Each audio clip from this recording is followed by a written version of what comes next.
आपण आज एक खास रेसिपी करतोय. आपण करतोय थाय बेसिल चिली कॉर्न पनीर. आणि ही करण्यासाठी बेबी कॉर्न्स आणि पनीर या दोन्ही गोष्टी आपण डीप फ्राय करून घेतलेलं आहे. मी एक काम करणार आहे, याच्यात घेणार आहे थोडंसं तेल, याच्यात मी टाकणार आहे थोडंसं आलं आणि लसूण 1.5 चमचा आहे आणि थोडंसं लेमन ग्रास अर्धा चमचा.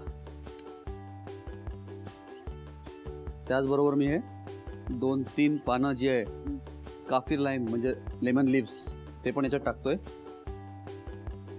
आणि मी याच्यात टाकणार आहे थोडे जो आपण कांद्याची पात आहे त्याचा जो व्हाईट पार्ट असतो खालचा पांढरा भाग तो याच्यात टाकतोय. याच्यात टाकतो थोडी चिली पेस्ट, थोडंसं पाणी आणि थोड्या हिरव्या मिरच्या.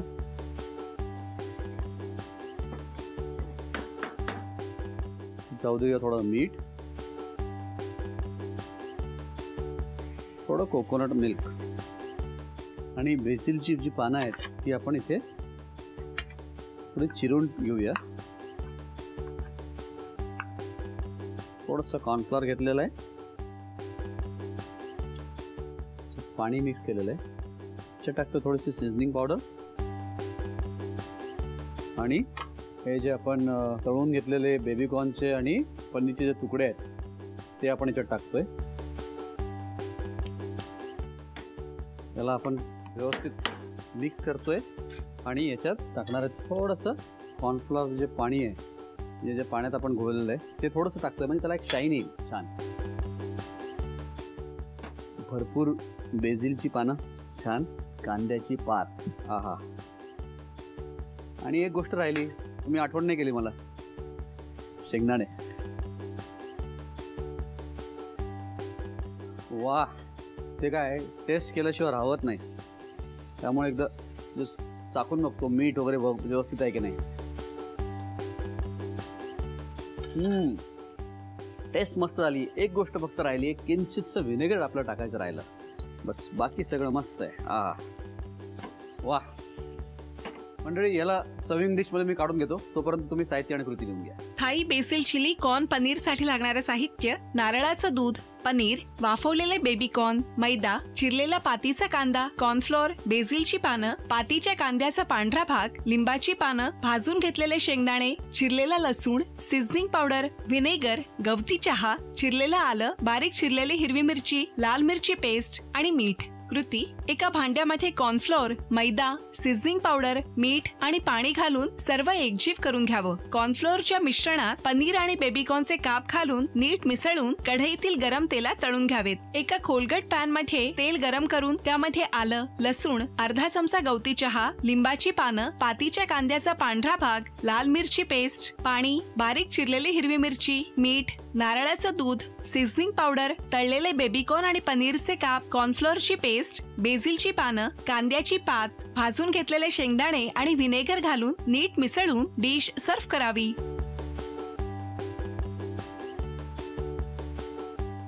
सफरचंदाचे काप नीट परतल्यानंतर त्यामध्ये दालचिनी पूड आणि मध घालून पुन्हा नीट परतून घ्यावं. बटर लावलेल्या ब्रेडवर सफरचंदाचे तुकडे, बदामाचे तुकडे, टुटी फ्रुटी, डार्क चॉकलेट आणि मीठ घालून दुसरा ब्रेडचा तुकडा त्यावर ठेवून वरच्या बाजूला बटर लावून घ्यावं. एका बाउलमध्ये स्ट्रॉबेरी सिरप आणि क्रीम घालून सॉस तयार करून घ्यावा. तयार सँडविच पॅन मध्ये बटरवर ग्रिल करून घ्यावं आणि स्ट्रॉबेरी सॉस बरोबर सर्व्ह करावं.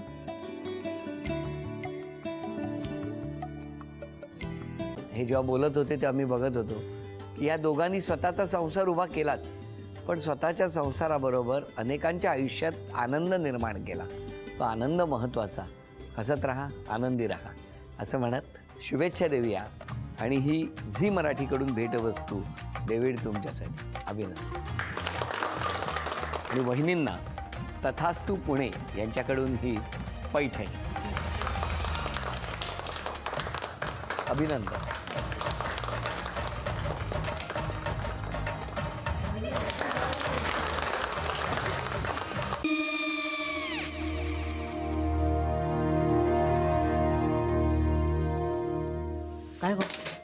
काय झालं? काय झालं? काय आले, मी निकाल लावून आली. हो, पण तिची आईच काय बोलली? तिला वाटलं का सगळ्या निशाने आपल्या चुका कबूल केल्या का? आई, मी चांगलं सुनावून आली आहे. त्या तिची बाजू घेत होत्या, पण मी लक्ष दिलं नाहीये. खूप झालं आता. चांगुलपणा खूप झाला. मऊ दिसलं ना की कोपऱ्याने खणतात ना माणसं, ते असं. अगो, पण आईच म्हणली काय तिची? पटला काय तिका? मला माहिती. आई, मी तुम्हाला नंतर फोन करते. हो. आणि आई बाबा जे बोलले त्याचं वाईट नका वाटून घेऊ. सॉरी. सॉरी काय त्यात? नेहा आले. आई, मी येते. हो, काकू येते.